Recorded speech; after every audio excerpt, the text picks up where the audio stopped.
کے بعد پانی برستا ہے۔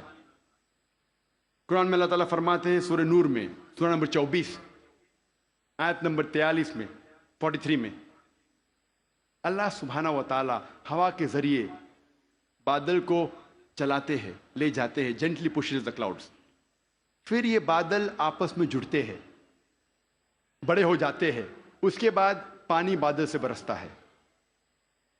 اللہ تعالیٰ فرماتے ہیں سورہ روم میں سورہ نمبر 30 آیت نمبر 48 میں، اللہ سبحانہ و تعالیٰ ہوا کے ذریعے بادل کو ہلاتے ہیں اور لے جاتے ہیں اندرونی حصے میں، اس کے بعد بادل کو چھوٹے چھوٹے حصے میں تقسیم کرتے ہیں، اس کے بعد پانی بادل سے برستا ہے۔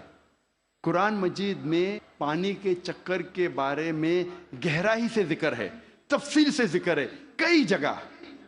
سورہ اعراف میں سورہ نمبر 7 آیت نمبر 57 میں، سورہ رعد سورہ نمبر 13 آیت نمبر 17 میں، سورہ فرقان سورہ نمبر 25 آیت نمبر 48 اور 49 میں، سورہ فاطر سورہ نمبر 35 آیت نمبر 9 میں، سورہ یاسین سورہ نمبر 36 آیت نمبر 34 میں، سورہ جاسیہ سورہ نمبر 45 آیت نمبر 5 میں، سورہ قوف سورہ نمبر 50 آیت نمبر 9 اور 10 میں، سورہ واقعہ سورہ نمبر 56 آیت نمبر 68 to 70، سورہ ملک سورہ نمبر 67 آیت نمبر 30، سورہ طارق سورہ نمبر 86 آیت نمبر 11۔ کئی آیتیں ہیں قرآن مجید میں جو تفصیل کے ساتھ ذکر کرتے ہیں پانی کے چکر کے بارے میں۔ صرف پانی کے چکر کے بارے میں اگر ذکر کرے گھنٹوں تک تقریر دے سکتے ہیں، صرف قرآن مجید میں پانی کے چکر کا ذکر۔ اب ہم تذکرہ کریں گے ارضیات کے بارے میں، جیولوجی۔ آج ماہرین ارضیات، جیولوجسٹ یہ کہتے ہیں کہ زمین کا ریڈیس نصف قطر، ریڈیس اردو میں کہتے ہیں نصف قطر، وہ تقریباً 3750 میل ہے، اور جو اندرونی حصہ ہے زمین کا وہ سیال ہے، لیکوڈ ہے، ہاٹ لیکوڈ، گرم سیال، اور اس میں کوئی جاندار چیز جی نہیں سکتی۔ لیکن اوپر کا حصہ ہے وہ سالڈ ہے، وہ ٹھوس ہے، اور اوپر جو سپرفیشل ارتھ کرسٹ ہے، زمین کی سطح، ارتھ کرسٹ، یہ بہت پتلی ہے، تقریباً 1 سے 30 میل پتلی، صرف 1% سے کم، اور بہت سے امکان ہے کہ یہ زمین کی سطح ہل جائیں گی، ارتھ کرسٹ ول شیک۔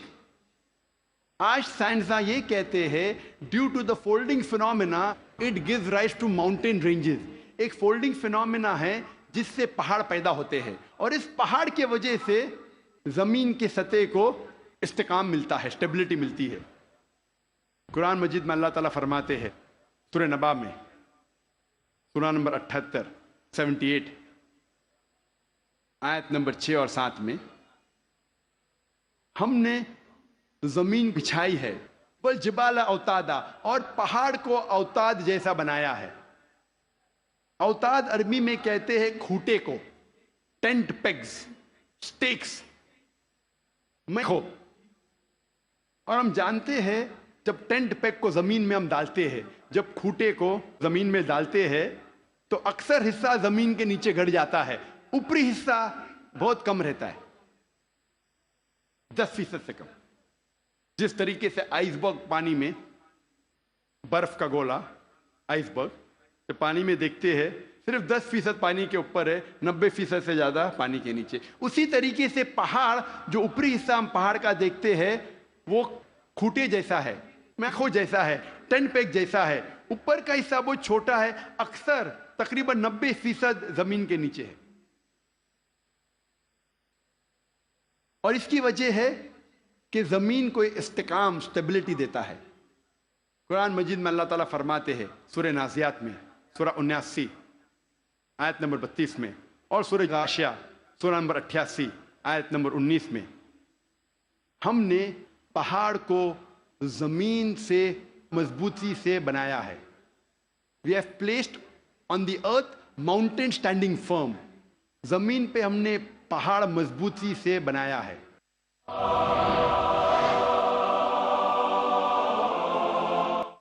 ارضیات میں، جیولوجی کے میدان میں ایک بہت اہم کتاب ہے جو اکثر دنیا بھر جب جیولوجی کے سبجیکٹ میں اسے گائیڈ مانا جاتا ہے، اس کتاب کا نام ہے ارتھ، زمین. اور اس کے ایک لیکھک، ون آف دا آتھرس، اس کا نام ہے ڈاکٹر فرینک پریس، جو یو ایس اے کے سائنس اکیڈمی کے پریزیڈنٹ تھے اور ex president of U S A Jimmy Carter کے سائنس ایڈوائزر تھے. ڈاکٹر فرینک پریس ارتھ کتاب میں پہاڑ کا نقشہ بناتے ہیں اور دکھاتے ہیں کہ پہاڑ کے جڑ زمین کے نیچے ہے، ویج شیپ، اور لکھتے اپنی کتاب میں کہ پہاڑ کا اہم مقصد ہے کہ زمین کو استحکام دینا، to give stability to the earth. اور قرآن میں ہو بہو وہی ذکر ہے 1400 سال پہلے، سورہ انبیاء میں سورہ نمبر 21 آیت نمبر 31 میں، سورہ نحل سورہ نمبر 16 آیت نمبر 15 اور سورہ لقمان سورہ نمبر 31 آیت نمبر 10 میں، کہ ہم نے زمین پر پہاڑ جما کے رکھا ہے تاکہ زمین نہ ہلے. قرآن میں لکھا ہے پہاڑ کا اہم مقصد ہے زمین کو ہلنے سے بچانا، to give stability to the earth, to prevent the earth from shaking. آپ سوچ سکتے ہیں قرآن مجید میں 1400 سال پہلے اس کا ذکر ہے، اور سائنسدان نے آج کل حال ہی میں 50 سال پہلے، 100 سال پہلے، 200 سال پہلے اسے تسلیم کیا، اور قرآن میں اس کا ذکر 1400 سال پہلے ہے. اب ہم تذکرہ کریں گے علم بحر کے بارے میں، اوشنوگرافی کے بارے میں. اور اوشنوگرافی کے فیلڈ میں قرآن مجید میں اللہ سبحانہ تعالیٰ فرماتے ہیں سورہ فرقان میں سورہ نمبر 25 آیت نمبر 53 میں 53 میں، اللہ سبحانہ و تعالیٰ نے 2 قسم کے پانی بنائے ہیں، ایک پینے والا اور میٹھا اور دوسرا کھارا اور کڑوا، اور دونوں کے بیچ اللہ نے ایک برزخ بنایا ہے، بنا دکھنے والا ایک ویل، ایک پردہ. عربی میں لفظ برزخ، برزخ کے معنی پردہ. جس طریقے سے انسان مرتا ہے اور واپس سے قیامت میں اٹھنے کے پہلے ہم کہتے ہیں برزخ میں ہے، انسین، جو دیکھے نہیں جا سکتا ہے وہ زندگی. قرآن میں کہا گیا برزخ، نہ دیکھے جانے والا پردہ. قرآن میں پھر سے اس کا ذکر ہے سورہ رحمان میں سورہ نمبر 55 آیت نمبر 19 اور 20 میں، جو آج ہمارے ننھے سے قاری نے اس کی تلاوت کی. مرج البحرین یلتقیان بینہما برزخ لا یبغیان، کہ اللہ سبحانہ و تعالیٰ نے 2 قسم کے پانی بنائے جو آپس میں ملتے ہیں، لیکن ان کے درمیان ایک برزخ ہے، ان کے درمیان ایک پردہ ہے. لوگ پہلے جانتے تھے کہ 2 قسم کے پانی ہیں، کھارا اور میٹھا، کھارا پانی میٹھا پانی، لیکن مفسرین قرآن یہ نہیں سمجھ پاتے تھے اللہ تعالیٰ کیا کہنا چاہتا ہے جب کہتا ہے کہ کھارے اور میٹھے پانی کے درمیان برزخ ہے. پانی آپس میں ملتا ہے لیکن یہ ایک دوسرے سے گھل مل نہیں سکتا. کھارا پانی اور میٹھا پانی ملتا ہے لیکن ان کے درمیان برزخ ہے تاکہ ایک پانی دوسرے پانی میں مل نہیں سکے. مفسر قرآن یہ سمجھ نہیں پاتے تھے اللہ تعالیٰ کیا فرمانا چاہتا ہے. آج جو سائنس ترقی کرنے کے بعد اور علم بحر کے بارے میں ہم آج اور جانتے ہیں، جو پروفیسر ہے، جو یو ایس اے کے مشہور ماہر ہے علم بحر میں، یہ سائنٹسٹ نے کہا اس کے معنی ہیں آج ہم جانتے ہیں کہ جب بھی میٹھا پانی کھارے پانی میں جاتا ہے، بہتا ہے، وہ میٹھا پانی اپنی مٹھاس کو کھو دیتا ہے اور کھارا بن جاتا ہے، اور اس کے درمیان there is a transitional homogenizing area، جو عربی میں قرآن میں لکھا ہے برزخ، ایک پردہ. آج جو سائنس نے جانا، قرآن مجید نے 1400 سال پہلے لکھا کہ کھارے اور میٹھے پانی کے درمیان ہے ایک پردہ. یہ پانی ملتا ہے لیکن آپس میں گھل مل نہیں سکتا. They meet but they do not mix. اور سب سے بہترین مثال جو ہم آنکھ سے دیکھ سکتے ہیں وہ ساؤتھ افریقہ میں in the southern part in the Cape area دونوں کھارا اور میٹھا پانی ملتا ہے. ہم دیکھ سکتے، ہم یہ بھی دیکھتے کہ دونوں پانی کا رنگ الگ ہے. یہ مثال ہم ایجپٹ، مصر میں بھی دیکھ سکتے ہیں. جب river Nile flows into the Mediterranean sea, river Nile بہتی ہے میڈیٹرین سی میں. اور سب سے بہترین مثال ہے گلف سٹریم، جو ہزاروں میلوں تک چلتی ہے. گلف سٹریم شروع ہوتی ہے گلف آف میکسیکو میں، نارتھ ورڈ جاتی ہے towards the east coast of North America, پھر جاتی ہے eastward towards the west coast of Europe. ہزاروں میل بہتی ہے، دونوں پانی لیکن علیحدہ ہے، یا سپریٹ، ڈسٹنکٹ. اگر آپ کشتی میں سفر کر رہے ہیں اس گلف سٹریم کے کنارے پہ، اور پانی ایک طرف سے لیں گے اور پانی دوسرے طرف سے لیں گے، تو پتا چلتا ہے ایک پانی میٹھا ہے ایک کھارا. اس کی حرارت، اس کی ٹیمپریچر بھی ڈیفرنٹ ہے. قرآن مجید میں اس کا ذکر ہے 1400 سال پہلے.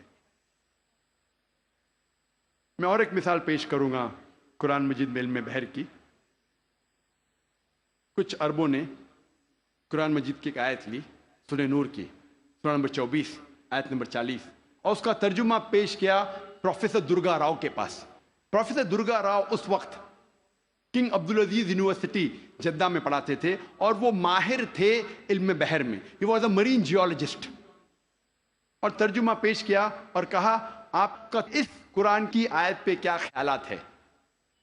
قرآن مجید میں لکھا ہے سورہ نور میں سورہ نمبر 24 آیت نمبر 40 میں کہ انکار کرنے والوں کے ذہن کی کیفیت ایسی ہے جس طریقے سے سمندر کے گہرائی میں اندھیرے پر اندھیرا، موج پر موج، لہر پہ لہر، اس کے اوپر بادل، جب انسان اپنے ہاتھ کو آگے کرتا ہے وہ دیکھ نہیں سکتا. اللہ جسے روشنی نہیں دیتا وہ دیکھ نہیں سکتا. یہ آیت کا ترجمہ سننے کے بعد پروفیسر درگا راؤ نے کہا کہ یہ عام سمندر کا ذکر نہیں ہے، یہ ایک گہرے سمندر کا ذکر ہے. اور پہلے انسان یہ نہیں جانتا تھا کہ سمندر کی گہرائی میں اندھیرا تھا. سینکڑوں سال پہلے، 100-200 سال پہلے، جب سب مرین ایجاد ہوئی اور جب انسان سمندر کی گہرائی میں گیا، تب انہیں پتا لگا اور تب محسوس ہوا کہ سمندر کی گہرائی میں اندھیرا ہے. عام انسان 20 میٹر سے زیادہ جب سمندر میں اندر جاتا ہے تو وہ تیر نہیں سکتا، اور 200 میٹر سے زیادہ اندر جائے گا بنا کوئی آلہ کے، بنا کوئی ایکوپمنٹ کے، تو وہ انسان مر جائے گا. آج سب مرین کے ذریعے ہم انڈر واٹر جا سکتے، ہمیں پتا چلتا ہے کہ سمندر کی گہرائی میں اندھیرا ہے. پروفیسر درگا راؤ نے کہا اندھیرا 2 وجہ کے لیے ہے. سب سے پہلی وجہ ہے جب روشنی پانی میں داخل ہوتی ہے، روشنی کی کرن، تو ایک کے بعد ایک رنگ پانی میں جذب ہوتا ہے.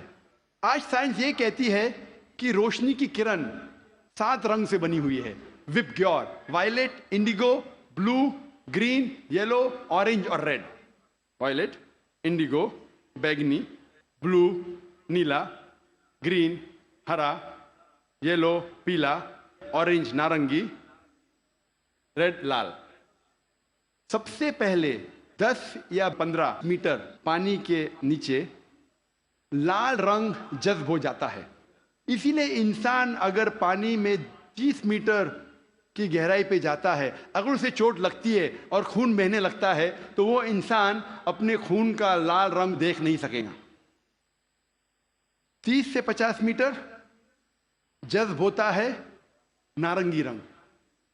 50 سے 100 میٹر کے درمیان پانی کے نیچے جذب ہوتا ہے پیلا رنگ.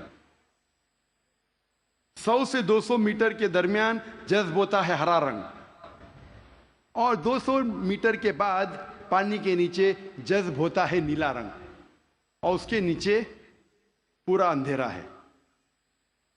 قرآن مجید میں لکھا ہے انکار کرنے والے کی ذہن کی کیفیت، انکار کرنے والے جو خدا کا انکار کرتے ہیں، جو خدا میں نہیں مانتے، اللہ سبحانہ وتعالی میں نہیں مانتے، انکار کرنے والے کی ذہن کی کیفیت ایسی ہے جس طریقے سے گہرے سمندر میں اندھیرا پہ اندھیرا، لہر پہ لہر، اس کے اوپر بادل. دوسری وجہ اندھیرے کی ہے، پروفیسر درگا راؤ کہتے ہیں، وہ ہے بادل.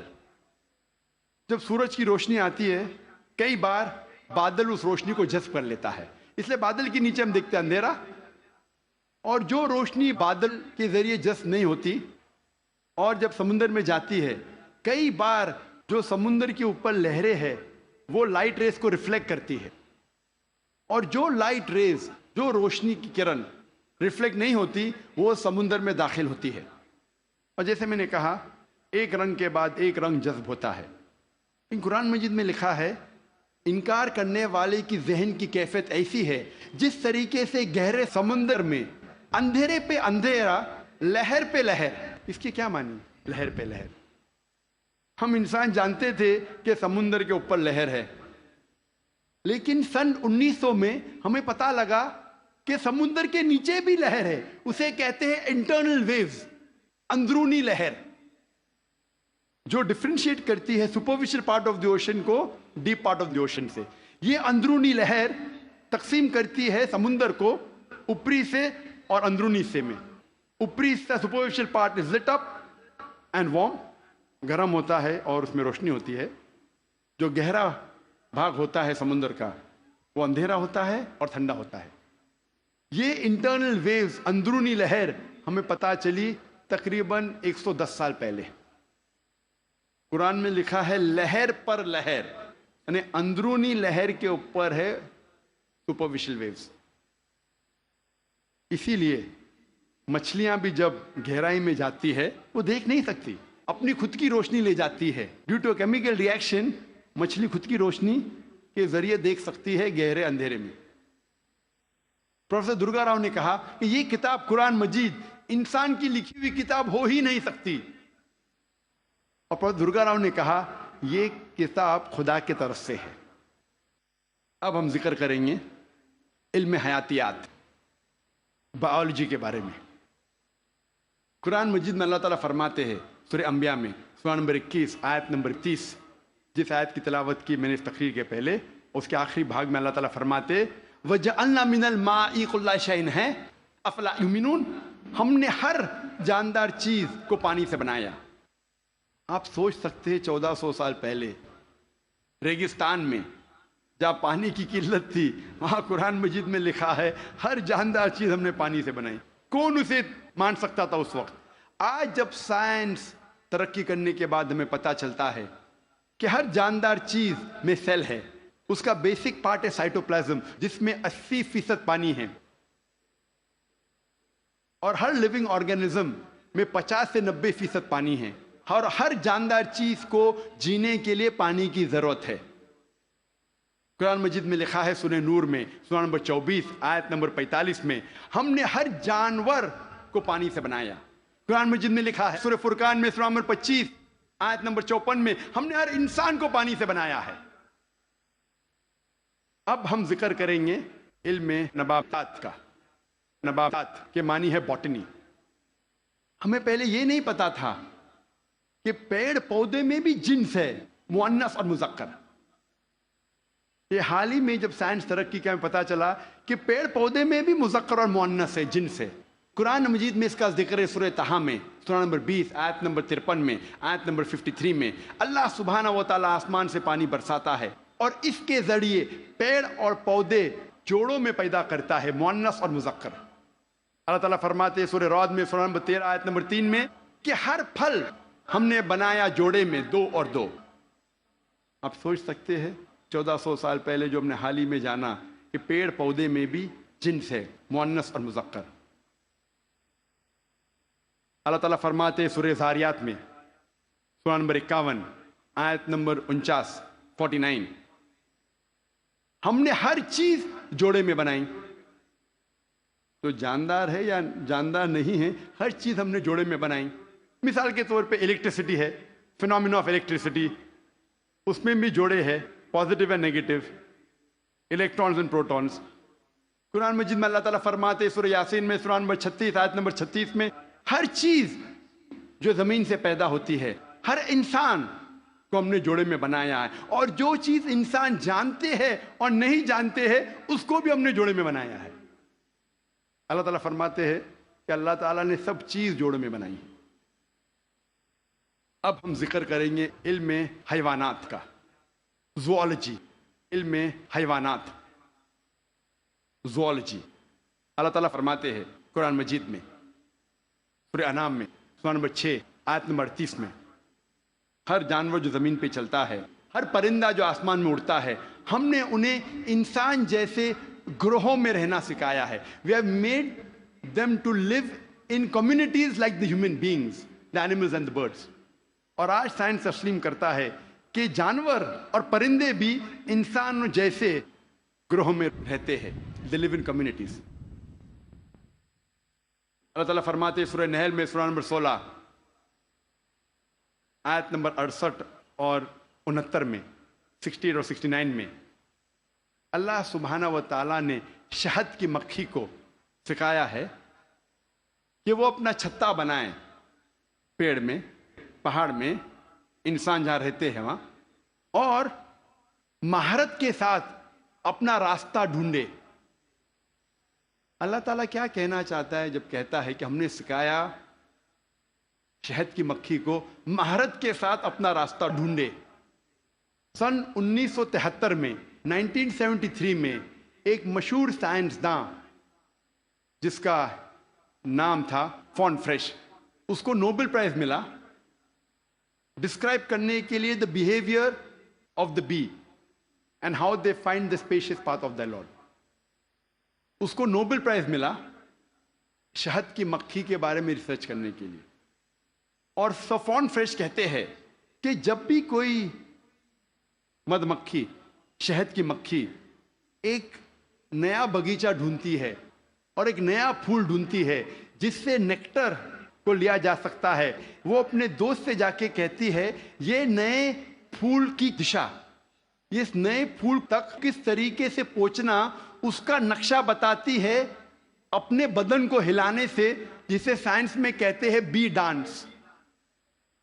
شہد کے مکھی کا ناچنا اپنے بدن کو ہلانے کے ذریعے وہ بتاتی ہے کس طریقے سے اس نئے پھول کی طرف آپ پہنچ سکتے ہیں. اور یہ آج سائنس جانتا ہے due to high photographic methods. اور قرآن میں جو شہد کی مکھی جو کام کرتی ہے، جسے انگلش میں کہتے ہیں ورکر بی، اس کا جنس کہا گیا ہے کہ وہ ہے فیمینن، وہ مؤنث ہے.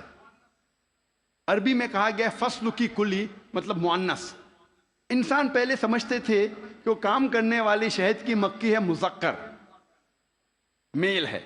اسی لیے شیکسپیئر اپنی کتاب میں لکھتا ہے ہنری the 4 میں کہ سولجر بیز، مرد شہد کی مکھی آپس میں بات کرتے ہیں اور رپورٹ کرتے ہیں راجا کے پاس. آج سائنس کہتی ہے کہ جو کام کرنے والے شہد کی مکھی وہ مذکر نہیں ہے، مؤنث ہے، دے آر فیمینائن. اور وہ راجا کے پاس جا کے رپورٹ نہیں کرتی، وہ رانی کے پاس جا کے رپورٹ کرتی ہے.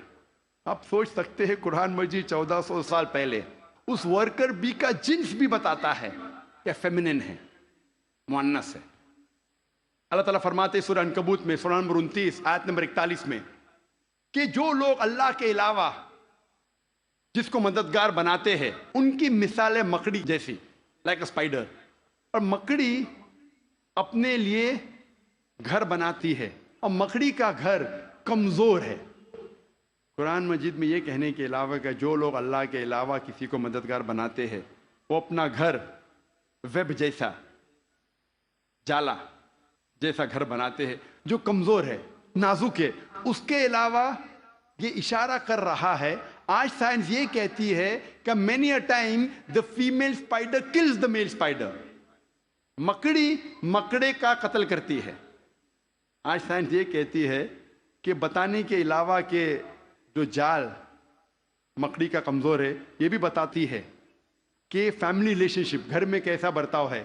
مکڑی کئی بار مکڑے کا قتل کرتی ہے اور کہا جاتا ہے بلیک وڈو، کالی ودوا یا کالی بیوہ. قرآن مجید میں اس کا ذکر ہے 1400 سال پہلے. اللہ تعالیٰ فرماتے ہیں سورہ نمل میں سورہ نمبر 27 آیت نمبر 17 اور 18 میں، سلیمان علیہ السلام کے آگے ان کی فوج تھی، جن کی، انسانوں کی اور پرندے کی.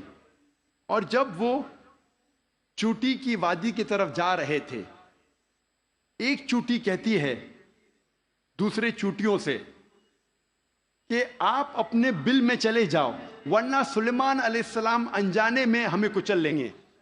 لوگ کہیں گے کیسی کتاب ہے یہ قرآن مجید، چوٹی آپس میں بات کر رہے ہیں، یہ تو پریوں والی کہانی ہے قرآن مجید، چوٹی آپس میں بات کرتی ہے۔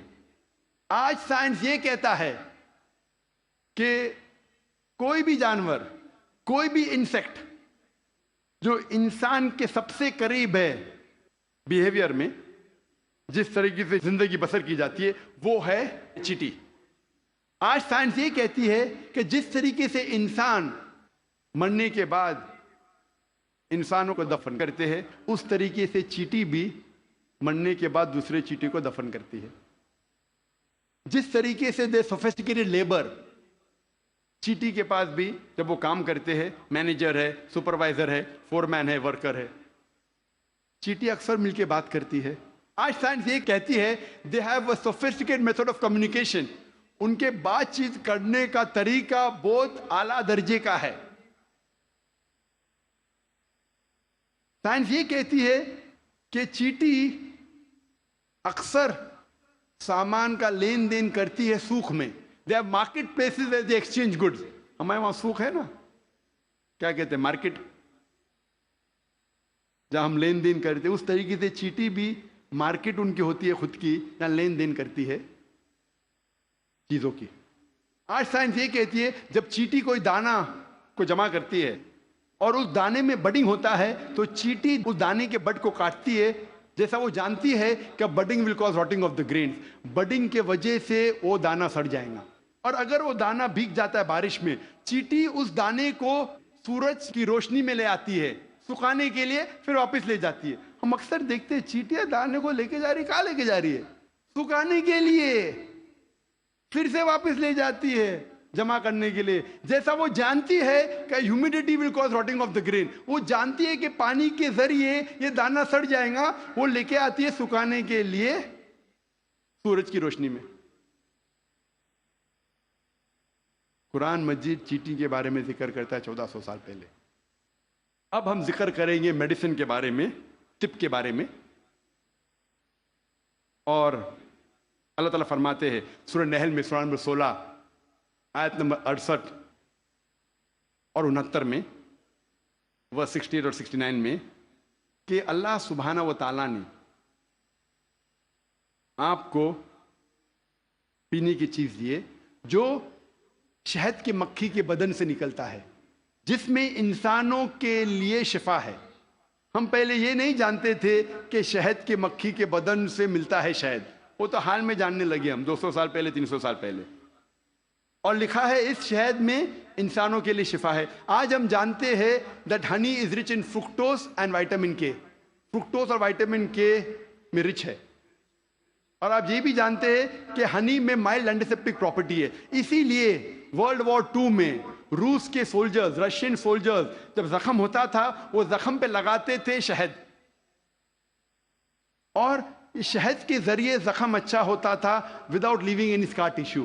اور کیونکہ شہد میں ڈینسٹی ہے، گاڑھا ہے، اس کے وجہ سے بیکٹیریا اور فنگس اس زخم میں نہیں اگتا تھا۔ اور اگر کوئی آدمی کو الرجی ہے کوئی جھاڑ یا پودے سے، اس پودے اور جھاڑ سے بنا ہوا شہد اس انسان کو دیں گے تو وہ انسان کو اس الرجی سے ریزسٹنٹ ڈیولپ ہوگا۔ اب ہم ذکر کریں گے فزیولوجی کے بارے میں۔ قرآن مجید 600 سال نازل ہونے کے بعد ابن نفیس نے ہمیں بتایا بلڈ سرکولیشن کے بارے میں، کس طریقے سے خون رگوں میں دوڑتا ہے۔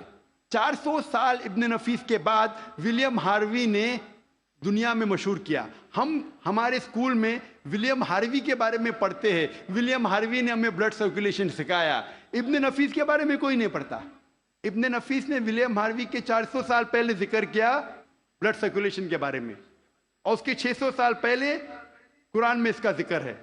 مختصر سا میں کہوں گا، مختصر سا، انسان جب کھانا کھاتا ہے جاتا ہے پیٹ میں، پیٹ کے بعد جاتا ہے اتڑیاں میں، اتڑیاں میں سے جو فوڈ سبسٹنس ہے وہ جاتا ہے خون میں، many a time via the complex media of liver, اور خون کے ذریعے جسم کے کئی بھاگوں میں جاتا ہے، کئی اعضاء میں جاتا ہے، goes to various organs including memory glands, وہ کئی اعضاء میں جاتا ہے اور جاتا ہے چھاتی میں بھی۔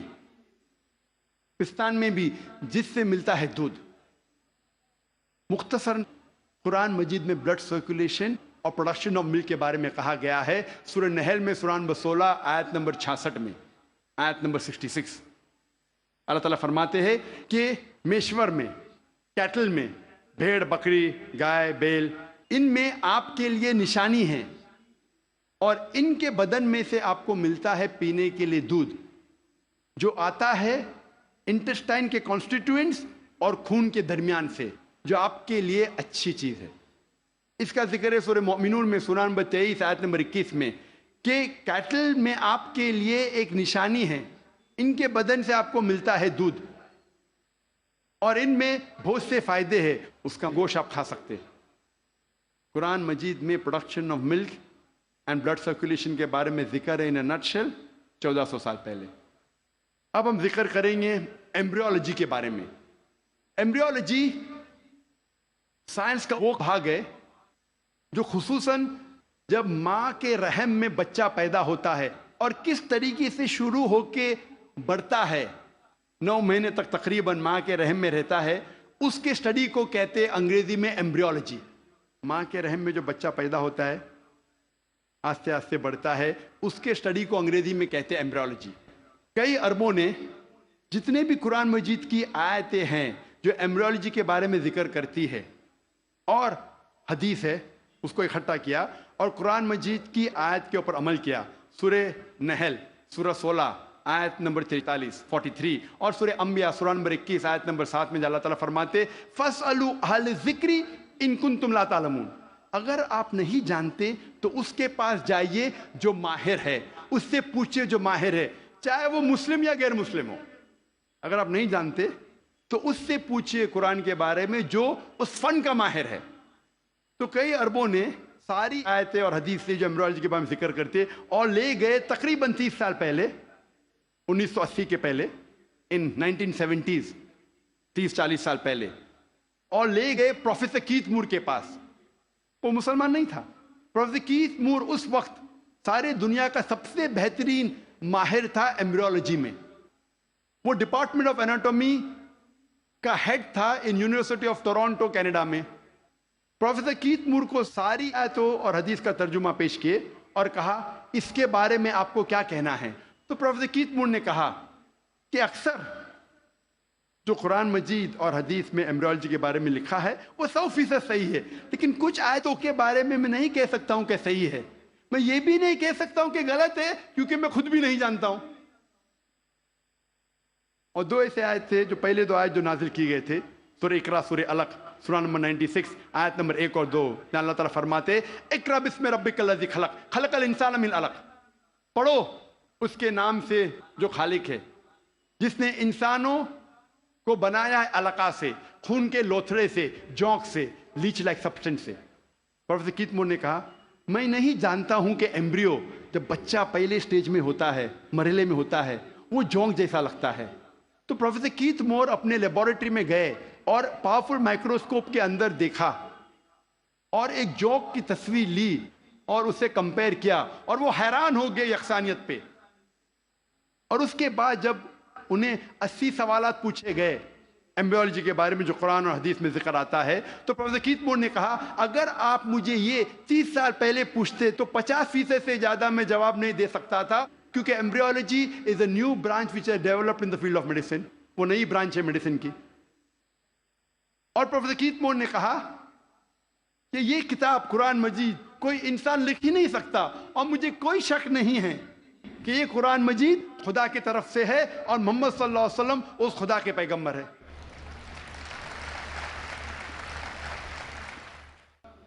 اللہ تعالیٰ فرماتے ہیں سورہ طارق میں سورہ نمبر 86 میں 86 آیت نمبر 5 6 7 میں کہ انسان نہیں سوچتا وہ کس سے بنا، وہ ایک سیال قطرہ سے بنا جو گرا اس جگہ سے ریڑھ کی ہڈی اور پسلی کے بیچ۔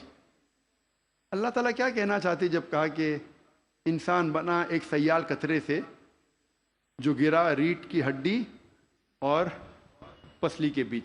آج سائنس ترقی کرنے کے بعد میں پتہ لگتا ہے کہ جو جنسی اعضاء ہے